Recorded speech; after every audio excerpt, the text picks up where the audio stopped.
Välkommen till Bauernpodden. Det här är Ines Abrahamsson och Kerstin Sofia Andersson.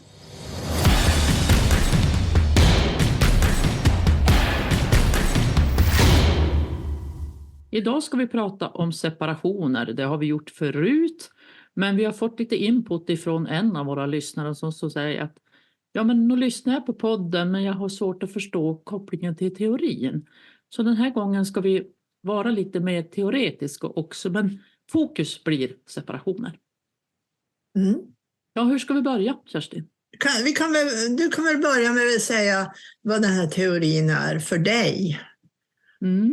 Så att det underlättar för de som hör vad vi pratar om. Alltså, jag tänker så här att för mig så handlar ju Bauerns teori förstås om att lära sig förstå sitt ursprungshistoria och de strategier man har fått med sig från flera generationer. Och det handlar om överlevnad. När vi föds in i en familj så får vi med oss strategier för vår överlevnad. Och de kom hela tiden att trigga igång. Det är det ena. Det andra som jag tänker är alltid är viktigt i alla sammanhang, men särskilt i separationer, det är ju vår förmåga och särskilt egna behov med andras behov och vad jag tycker och vad någon annan tycker. Och jag skulle vilja påstå att väldigt mycket handlar ju separationer om att man inte klarar av det. Alltså man blandar ihop sig själv och sina egna behov och vad man själv tycker med den andra. Och man letar syndabockar. Och då är det ju väldigt lätt att man lägger skuld på den andra. Att det är ditt fel. Och du tycker så här och du är så här. Och det här är ju väldigt svårt att fjärma sig från.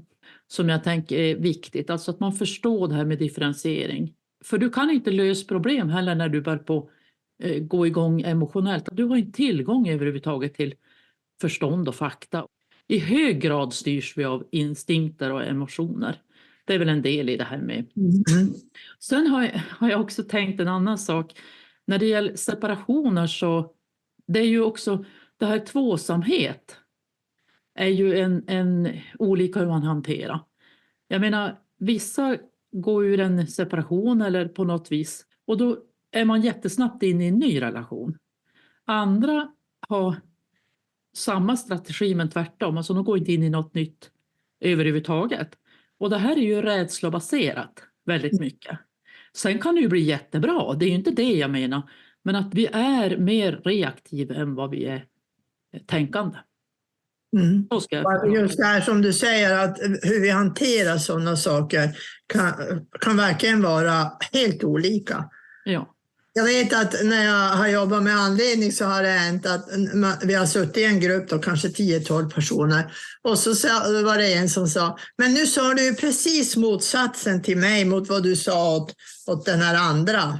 Ja, men därför att ni har helt olika system och ni har helt olika strategier. Och då måste man hantera det. Så olika kan det bli, precis som du säger. Och sen finns det en tredje dimension som jag tycker att Robert Gilbert tar upp i den här boken 8 koncepten. Som jag själv som svensk kan tycka var lite sådär uppstudsigt på något sätt. Men att folk skiljer sig i högre utsträckning nu. Man hör det inte ut och man lär inte känna varandra nog mycket. Och hon hade ju också någon teori att de som hade en tro, alltså forskningsmässigt så har de större förutsättningar att vara tillsammans. Och jag tänker att det där var väldigt provocerande på ett sätt. Men samtidigt så tänker jag också att det stress och det tryck som är i samhället, det påverkar också vår förmåga att vara i tvåsamhet. Det är på alla nivåer. Och jag menar, nu har vi ju väldigt stora krav. Vi lever inte i ett bondesamhälle längre. Och det som var provocerande för mig när jag läste det där, det var ju att det var som om det skulle vara mycket finare att inte separera. Just det. Det beror ju för himmelens dagar på vad det är för situation man är i. För jag vet vid ett annat avsnitt så har du och jag också pratat om relationer där det finns våld.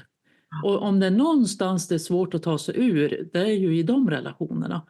Och de är ju direkt skadliga. Så att min poäng är att man ska försöka låta bli att generalisera och tänka att det ena är bättre eller sämre än något annat. Utan verkligen förhålla sig till att olika människor har olika grader av kroniskt tryck och olika strategier. Ja, okej. Ska jag dra? Absolut.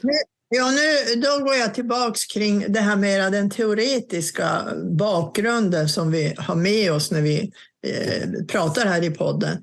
Och när du beskriver hur du tänker kring det så, alltså jag vet ju att man kan hålla på en hel dag med att beskriva den teorin och hur den påverkar människor och allt sammanhang, grupper och allt. Men det jag kommer tillbaks till, jag har inte alls tänkt ut det i förväg, det är hur har jag gjort när jag har mött en ny grupp? Och det jag har gjort är, jag har ju sagt många gånger att den stora skillnaden för mig blev ju att flytta fokus från mig som individ till mitt sammanhang. Och det har ju varit en svår och lång process, men det var en lättnad för mig. För att jag har ju ältat vad det är för fel på mig. Alltså gått igenom år av depressioner och så. Och det har handlat väldigt mycket om mig. Och som har lett då till hur jag någonstans har suttit fast i bara fokus mot mig själv. Och nu när jag berättar det så tror jag att jag sökte mig ju då till psykodrama. Och det avgörande spelet i det efter jag var med kanske 2 år. Det var med Clarence Crawford som höll i de här. Ni kanske är så unga ni som lyssnar så ni vet inte ens en gång vem han var. Men han var en mycket respekterad och stor, vad ska vi säga, psykiatriker och psykoanalytiker. Men i alla fall, det avgörande spelet det var när jag fick växla. Alltså då hade vi spelat om hur svårt det var för mig, avskurenheten mot min pappa. Alltså jag tappade min pappa när jag var 5 år. Och hur jag plötsligt fick sitta i spelet som min pappa. Terapeuten spelade mig. Och hur jag plötsligt fick ett helt nytt perspektiv. Och det var så smärtsamt så jag trodde jag skulle dö. Alltså det här att då sitter jag som förälder plötsligt och ser det här. Alltså det var något helt nytt. Jag flyttade ut perspektivet till ett större. Jag var ju inte alls lika uttalat där i psykodrama som det är i Bowens teori. Men jag har kommit tillbaka till det där några gånger när jag verkligen har tänkt det. Att det hjälper mig tror jag att ändå när jag är fast i mig själv flytta fokuset ut mot sammanhanget som jag har varit beroende av. Vi måste komma ihåg det. Sen kan ju det beroendet vara olika beroende på vad man brottas med. Det kan ju vara hela byn jag bor i. Men det kan ju också, till exempel när jag flyttade hem igen och grannen kom och sa att jag skulle hellre låta brandkåren komma och sätta eld på huset och riva ner det och bygga en liten mysig stuga där ute på ängen. Hur upprörd jag blev med mitt fina, vackra, gamla hus att jag skulle göra det. Men det kunde jag ju lämna, jag höll ju kvar med det. Men alltså det är ju det nära emotionella sammanhanget som är betydelsefullt för mig. När du berättade där så tänker jag på en annan sak som jag bara vill betona. Ja. Och det är ju att när man flyttar fokus från individ till relationer, då blir det ju inte lika statiskt. Men det gör vi som regel inte i våran kultur. Utan vi säger att hon är si och han är så. Och då utgår vi från våran världsbild, snäva världsbild av en här person. För samma person som kan ha svårt att hantera en viss sammanhang, en viss relation, kan ju ha hur bra relationer i en annan värld som helst. Liksom. Och det här var någonting som jag fick kämpa med länge när vi höll på med Bowens teori. Alltså att det är relationsbyggandet, relationerna i sig som är fokus, inte personerna. Det är jätteviktigt, det är verkligen skillnad. Det är jättebra att du nämner det. Men i alla fall så, om jag då lämnar det här att gå från individ till system som jag ser är så otroligt stort i det här att förstå Bowens teori. Då ska jag säga hur jag har gjort när jag har försökt få nya människor i en grupp. Att vad är det vi kommer till och vad är det handlar om? Då har jag faktiskt börjat med att rita upp hjärnan. För att man ska förstå det här som du var inne på, att det är emotionellt. Och i det sammanhang jag föds in i är ju hjärnan bara utvecklad. Reptilhjärnan längst ner. Det här lilla barnet som kommer in i ett emotionellt sammanhang har ingenting som kan skydda från vad det är som det får uppleva och som kan ge rädsla och skräck och allting, utan får ju förhålla sig till det. Och den präglingen tidigt i livet följer ju med genom hela livet. Och sen kommer man ju mer och mer, jag tänker det limbiska systemet där också relationer, sociala sammanhang och allting börjar lära barnet någonting.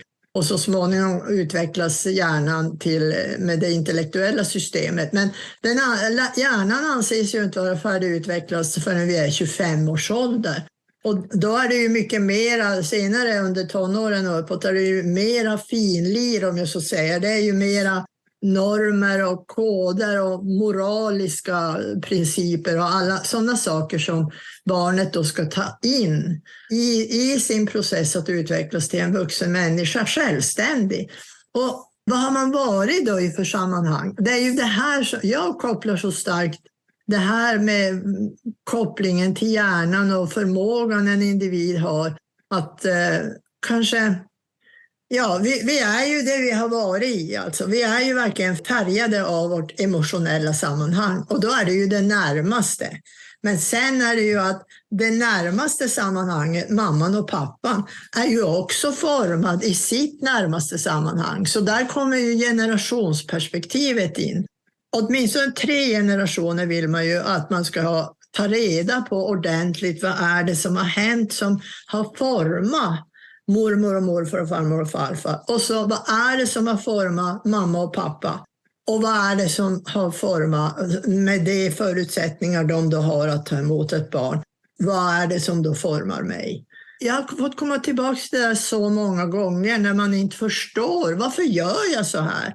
Och då säger jag, men vi kan ju titta på hur det ser ut här. Vi kan ju se vad är det som har funnits i ditt sammanhang när du är helt skyddslös. Hur det är när du kan börja med ditt intellektuella förmåga ändå tänka, ja men nu dog pappa, men det är ändå så att i det här sammanhanget har jag en trygghet eller inte.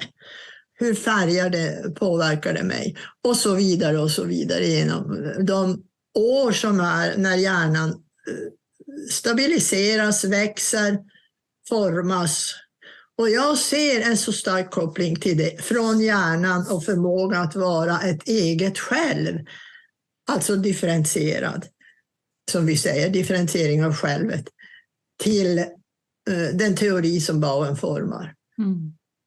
Så ni har ju, när vi har våran podd så kommer vi ju hela tiden tillbaks till vad vi själv gör och våra överlevnadsstrategier. Och de ligger ju här. Det är ju här i hjärnan man kan se det, men framförallt naturligtvis vad hjärnans utveckling ska hantera i det sammanhang jag växer upp i. Så jag är ju formad, precis som jag har sagt. Från det jag är 5 år tappar jag pappa och så får jag spela jättesvåra i psykodrama. Vad är det som det har betytt och så vidare. Och apropå det här då, om jag då kommer till det vi ska prata om idag, separation. Vad är det som gör att jag har levt i ett eget liv, inte varit omgift alltså. Jag har fått mina 3 barn med en man, samma man, och som vi levde tillsammans i 17 år. Och sen har jag inte gjort det. Och jag kan säga hur länge som helst har jag gått och tänkt att jag duger inte. Men nu vet jag, idag när jag är 82 år och med hjälp av Bowens teori och många olika föreläsare och handledning, att det är ju jag som har valt bort rädslan att vara i nära emotionella relationer har ju påverkat. Och det i sin tur, alltså hur man interagerar med andra människor, det är ju väldigt mycket hur vi danas i våran ursprungsfamilj eller ursprungsmiljö.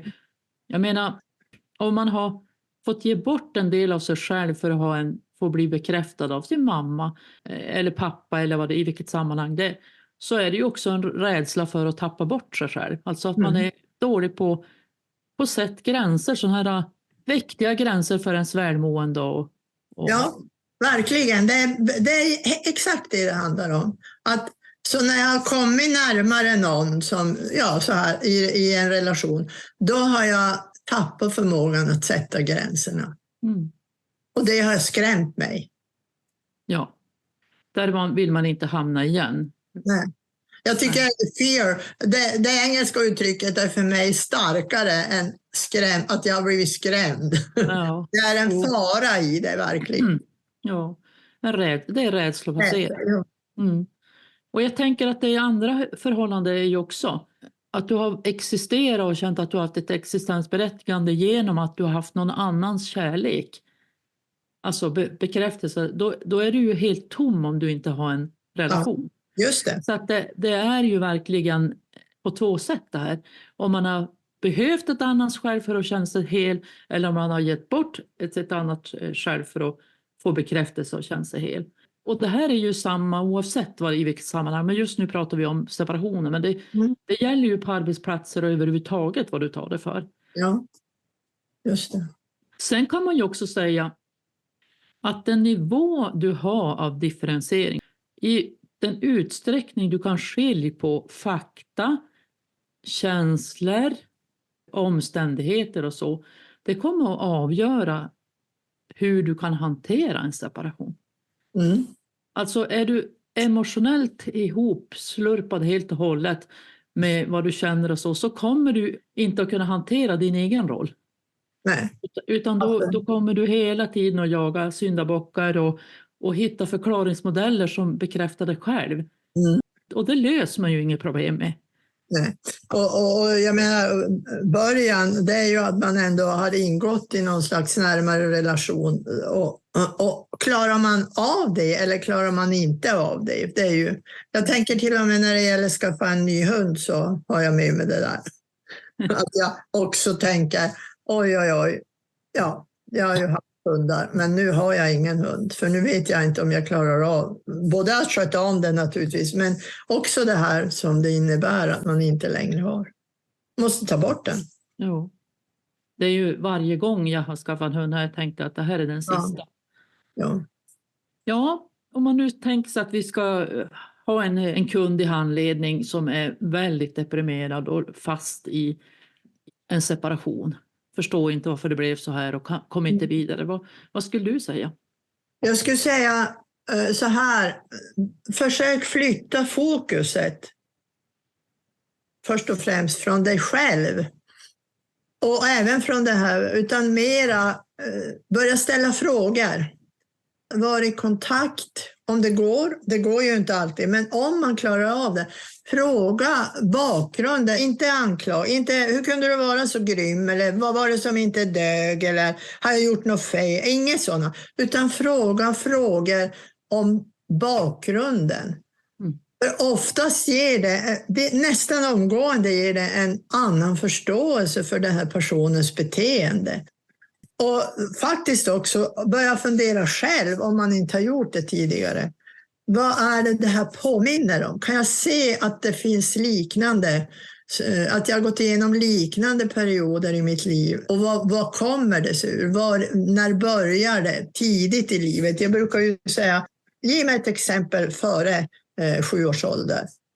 Alltså att det är så tidigt, för det starkaste påverkan för en person är ju tidigare och hjärnan inte klarar av, är inte utvecklad intellektuellt så att man kan ha en förståelse vad som händer, då stannar det kvar i en. Och så har man ju, i olika system har man ju olika tolerans för saker och olika kapacitet att hantera ett svek till exempel. Har man hanterat det på ett bra sätt så har man större förutsättningar själv. Ja, verkligen. Verkligen. Modellen är så avgörande också vad man gör. Men jag tänker också det här, när jag har haft personer som har väl haft handledning och kanske har varit igenom en svår process, så är ju nästan alltid att de vill inte jobba med sitt eget system utan de vill jobba med den andres system. Ja, det är ju. Och det är sagt att nej, du måste hitta vad du har för strategier med det. Och sen när man har haft ett par handledningstillfällen så är det inte alls ovanligt att de kan ändå göra kopplingen och förstå, nu förstår jag varför han eller hon har gjort så. Eftersom de har ju det i sitt. Just det. Och den här interaktionen, och det som jag själv tyckte var lite jobbigt när jag hade gått igenom en separation och börjat och jobba med Bauerns, det var ju att Bowen han menar ju på att när man bildar en parrelation som är längre än 3 månader, då ligger man på samma nivå av differentiering. Och i det läget tyckte jag att min exman var korkad. Och då tänkte jag är ju inget bättre själv då, med andra ord. Alltså, Nej, det är svårt. Det är svårt när man förstår det. jo, att man har olika strategier, men i grund är de lika emotionellt styrd. Ja, just det.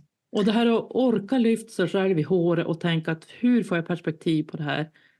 Vilken roll spelar jag i det här dramat? Och kan jag byta den eller kan jag förhålla mig på ett annat sätt? Just det. Ja, nej, och det kunde ju inte jag i min separation med han som är far till mina barn, min före detta man. Jag kunde ju inte alls göra det. Jag kunde inte alls se, och jag hade precis samma upplevelse. Jag ansåg att han var fullständigt omogen och allt det här. Och sen få inse det här, och det kunde jag ju se när jag började kartlägga mitt eget system, vad som låg som modell för mig när det börjar vara kris, att lösa det med att bryta upp. Alltså. Det var ju den starka modellen, avskurenhet och skilsmässa. Alltså när jag tänker tillbaks på vad som ledde fram till den separationen, så var det ju mera en väldigt hög stressnivå på mig från mitt system. I den ålder jag var då hade ju både mormor dött, men också mamma varit väldigt svårt sjuk.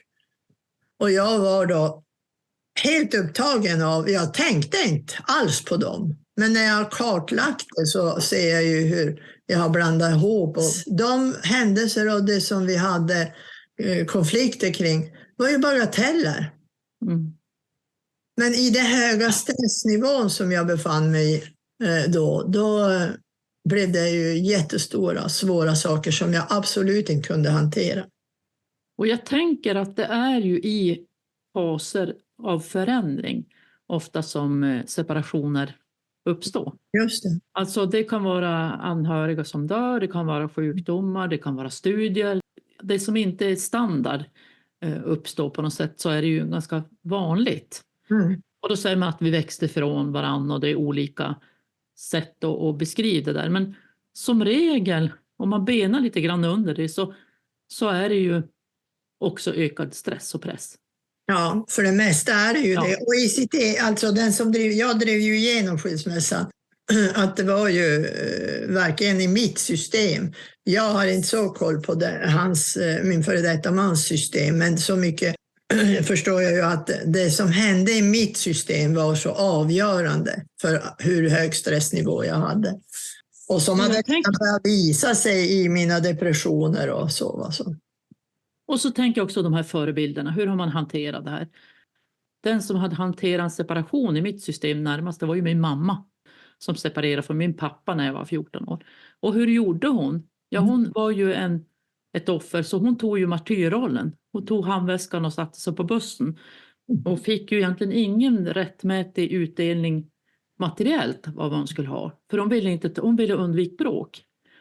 Jag skulle också undvika bråk. Vilket gjorde att jag inte tog parti för mig själv eller för det som var viktigt för mig. Utan bildligt talat, jag kan beskriva min process med att jag också tog handväskan och gick. Ja, jag tog inte de här rättmätiga striderna. Som också är viktiga. Jag menar, om du ska definiera ett eget själv och vad som är viktigt för dig, det ansvaret måste jag ta. Det kan jag inte begära att någon annan ska göra. Nej. Särskilt i en kris då de har fullt upp med att hantera sig själv. Så att det var väl en väldig visdom. Sen så har jag ju sett många gånger polariseringen. Om man gör sig själv till ett helgon, då gör man ju den andra till en djävul. Ja. Alltså, och så enkel är ju aldrig en situation. Utan det handlar ju också om hur man förhåller sig på ett vuxet sätt i det som är. Och hur svårt det kan vara. Ja, verkligen. Det är ju det här orsak-verkan som vi sitter fast i. Som du säger, är du själv ett helgon eller är det som jag såg det då, att det var hans fel och hur det fungerade i konflikterna vi hade. Han var verkligen inte kul, tyckte jag. Så utsåg han ju till det. som du säger, jag vet inte om jag kan säga att han var en jävel, men i alla fall. Och då lämnar jag, alltså jag har rätt att göra det, så såg jag det ju. Det jag har kommit tillbaka till sen jag började ändå sätta mig in i människans beteende och vad det är som styr oss med hjälp av Bauerns teori, då var det just det här att vi sökte ju hjälp hos familjeterapeut, men tidsandan då var ju, vi satt båda två framför den här människan och så fick vi säga hur vi tyckte det var och vad vi skulle vilja göra och så här. Och när vi hade gjort det, då säger han bara, ja, det här är ju verkligen inte någonting så. Jag tror att ni skulle må bäst av att skilja er. Så olika som ni vill leva era liv och hur ni ser på saker. Det är ju en otroligt viktig roll om du ska vara någon slags äktenskapsrådgivare. Vi gjorde ju också en sån resa. Och den var ju förfärlig. För eftersom då blev det ännu mer ansvar lagt på mig. Och det var ju det som gjorde att jag höll på att gå under. Alltså att jag klarade inte av situationen. Och jag blev inte bekräftad och har ju svårt att stå upp för mig själv. Ja, just det. Men det tog man ju för givet att jag kunde, så verbal och så där som jag är. Så att det blev etter värre allting. Det accelererar egentligen våra dysfunktionella beteenden accelerera under den där tiden. Och jag tänker efteråt att de professionella i samhället borde vara klokare än så. Jag har många exempel, men jag tänker inte ta upp dem för jag tycker att jag vill helt enkelt inte göra det. Men så tänker jag, men nu är det väl ändå höjden. De skulle ha lite Bauern-teori. Ja, just det. Men jag tycker... För det är klart att det faller ju ner på barn, det faller ju ner på alla. Ja, verkligen. Jag vill ändå lägga tidsandan där. Det här var ju tidigt, vad blir det nu, 70-tal. Ja. Jag tänker att det var vad man kunde och det fanns inte det här inte det här emotionella systemtänket. För det fanns ju systemtänk, men det handlar ju inte om det emotionella nära sammanhanget. Det fanns ju de som förespråkade annat, men det var ju inte aktuellt. Jag tänker, och jag har ju behållit någonstans skeptisk därför till den psykoanalytiska modellen, eller terapin. Så jag läser alltid med så här lite kritiskt med mig i bakhuvudet. Men jag måste säga, det är många gånger jag läser, det är ju frågespalter och så ger de råd och så här. Att många gånger ser jag att det finns idag ändå en annan syn på, ja, inte så tydligt, men det finns det här sammanhanget. Alltså jag skilde mig i slutet på 90-talet och jag menar, det är klart att det har hänt saker sedan dess. Men jag tänker på hela processen det var ju många år efteråt som det här pågick. Och det tog som aldrig slut någonstans. Och då tänkte jag att man upplever ju ofta, pappor upplever att man tar mammornas parti och mammorna ibland pappornas och så vidare då. Och jag tänker att ibland blir det väldigt tydligt att man inte gör det Bauern tycker är viktigt. Alltså att man lyssnar på båda parter i lugn och ro.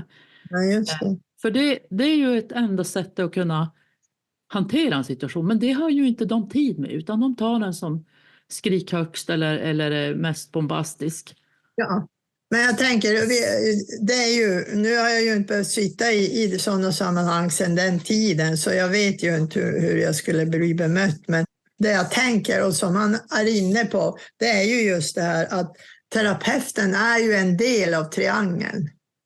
Ja, och jag ska också passa på att säga att jag har ju ingen dagsfärsk uppdatering om hur det går till nu, men däremot som skolledare så ser jag ju det här triangeln som du nu beskriver. Ja. Det är ju väldigt vanligt att man försöker triangla in en lärare eller en ledning för att man ska bilda en pakt mot en av parterna. Och det där är ju fullkomligt befängt i 99,9% av fallen. Sen finns ju situationer där det är absolut utom alla tvivel att en förälder inte ska ha kontakt med sina barn.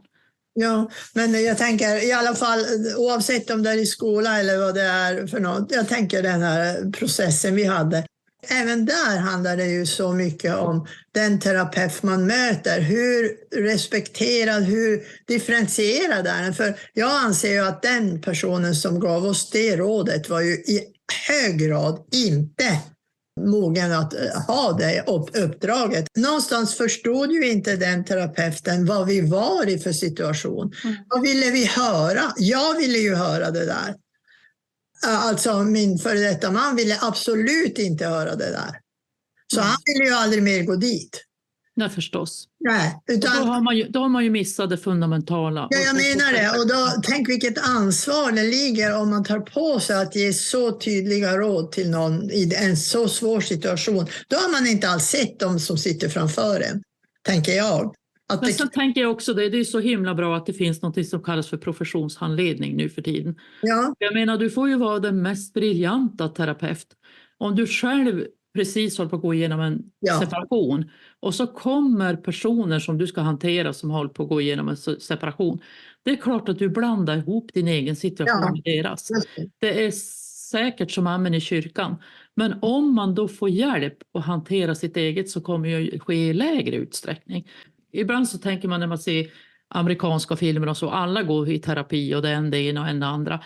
Det tror jag inte är nödvändigt, för jag tror att väldigt mycket i våra sammanhang kan vi ta hand om. Men att man använder professioner och att man i en profession också använder externt stöd, det tror jag är väldigt utvecklande. Alltså att man inte tror att man är själv i bästa dräng i alla lägen. Ja, verkligen, absolut. Jag anser det också. Men som sagt var, det är också, tror jag, bra om man har med sig. Jag har ju blivit mer och mer kritisk. Till och med varje gång jag läser en artikel så vill jag veta vem är det som skriver den och var finns den, i vilket sammanhang, i vilken tankesmedja eller vad det nu är, politiskt. För det färgar ju. Sen är det ju alltid intressant att se hur jag hellre läser det som jag redan är bekväm med. Ja. Men det är intressant eftersom jag är skribent också, så kan jag ju se ibland när någon börjar på argumentera med mig. Ja, just det. Att de har absolut inte läst vad jag skriver, utan de har bestämt i förväg vad jag skriver utan att läsa, och de vet vad jag har för åsikter och vad jag har för tes och allting. Och det där kan ju verkligen få mig att gå igång, för det är ju en trigger från mitt förflutna. Att någon annan ska tala om för mig vad jag tycker och tänker. Och det är klart, det är också kanske en skolning i att jag har tränat mig att fundera på vad jag själv tycker och tänker, så att jag kan skriva ner det. Det är väl den fina sidan av det där. Men en rubrik på en krönika till exempel, och den har jag inte ens satt själv. Den kan ju sätta igen en riktig debatt om någonting som faktiskt inte står. Ja, det är ju det som är hemskt idag, tycker jag. Ja, jo. Nu har vi som kommer lite vid sidan om det här med separationer. Det har vi gjort. Om vi nu ska koka ner det vi har sagt om teorin och separationer, vad ska vi koka ner för råd till de som lyssnar?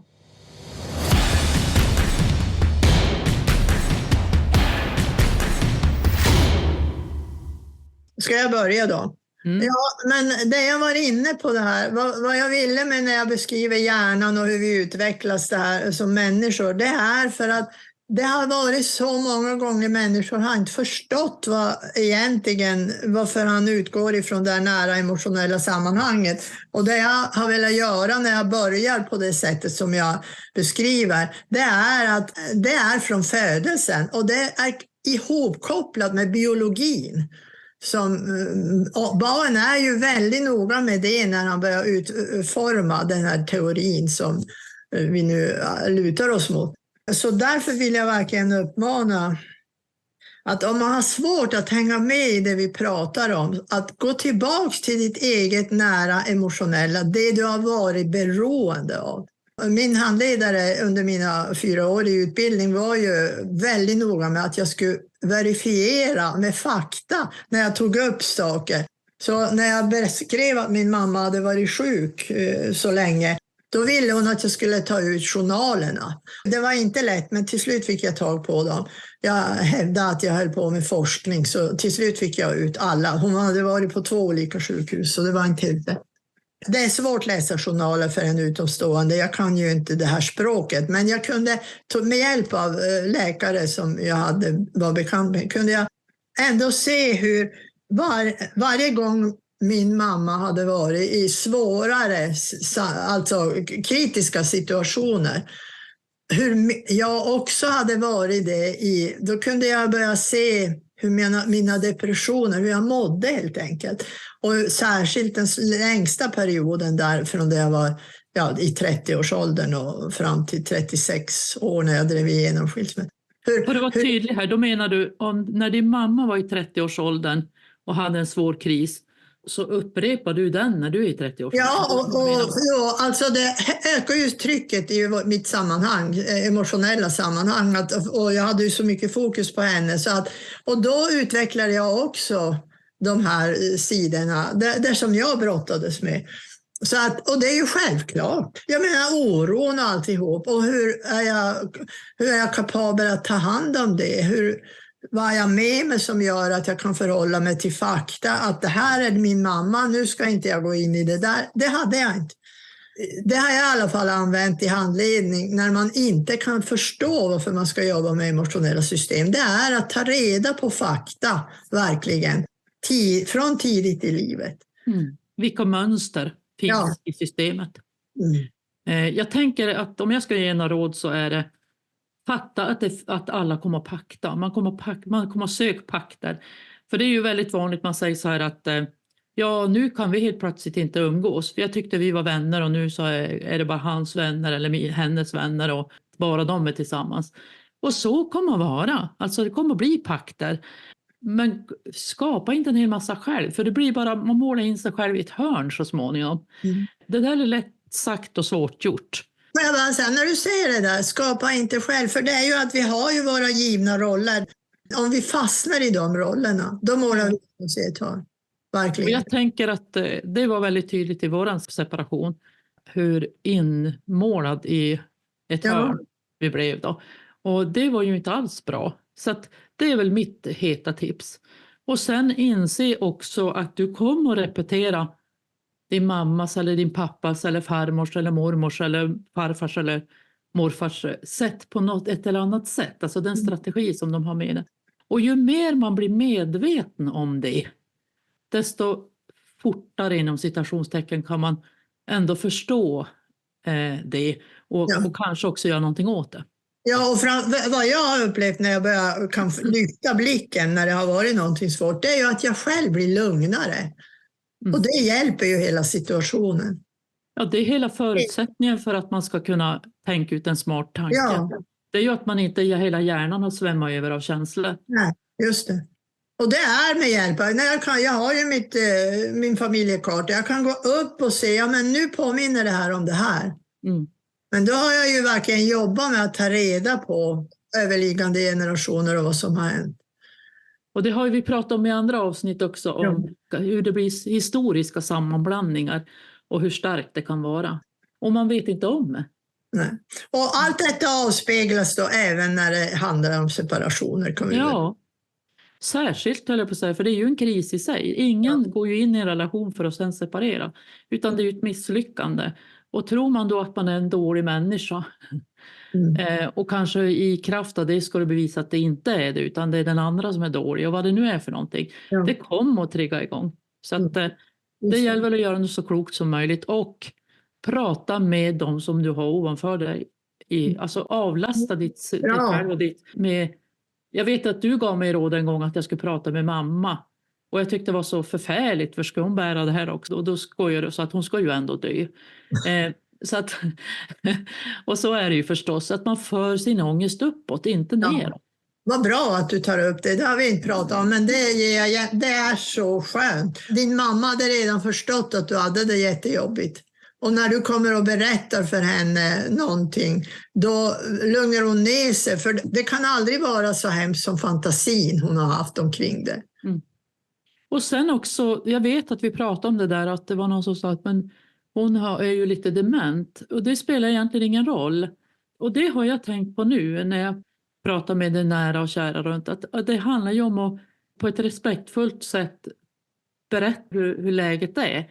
Och jag menar, i min separation så var det väldigt viktigt att ha en dialog med en av mina bröder. Till exempel. Ja, just det. Bra. Han var väsentlig för att jag skulle få klarseende.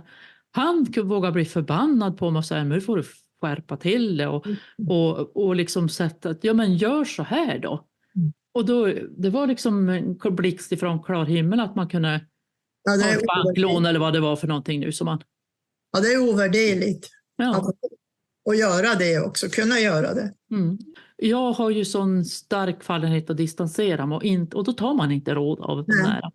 Så att, tänk igenom det här och ja, vad ska man säga? Gör så gott du kan. Ja, men jag menar, skaffa kunskap om ditt eget beteende bakåt i tiden. Du kommer känna igen det du går igenom i den sista svåra separationen med andra gånger i livet. Och då är det läge att ta reda på när formades detta? Varför finns det här med som gör att jag hör det här? Jag vill ändå bara säga att det är alltid ändå svårt, även om jag förstår. Men det är ändå en hjälp i att kunna kanske släppa så småningom. Och det låter ju ibland som en floskel det här med att den enda man kan ändra är sig själv. Men det är otroligt kraftfullt om man byter roll. Ja. Om man kan på något sätt förhålla sig annorlunda till situationer, särskilt om man har tjatat fast sig i någonting. Ja. Det är hela grejen, skulle jag vilja säga, att man kan förhålla sig på ett lite annorlunda sätt i alla fall. Jag måste säga, jag berättade ju där hur jag gick i psykodrama och spelet jag gjorde där när jag höll på att dö. När jag spelade min pappa och plötsligt förstod. Från den dagen har jag haft ett helt annat sätt att förhålla mig till min pappa och vad han klarar av att göra. Jag måste säga det. Och det har varit otroligt avgörande för mig. För då såg du relationen. Ja. Inte och då visste jag ju redan som förälder, för jag hade ju redan då 3 barn, hur hjälplös jag kunde vara i många situationer, precis som han måste ha varit. Det förändrar verkligen att byta perspektiv. Det är som de här indianerna säger, att innan man dömer ska man ha gått i 3 månader i deras mockasiner eller vad det nu är för någonting. Ja. Jag tänker att det här perspektivbytena är jätteväsentligt. Och det klarar man ju inte av till en början, men efter ett tag så kan man faktiskt göra det. Men i och med det så tror jag vi säger tack och hej för den här gången. Och som vanligt så hoppas vi att ni går in på Bauenpodden, vår Facebook-sida, eller på våra hemsidor kerstinsofia.se eller ines.se, och Ines stavar jag med Z. Hej då! Tack och hej!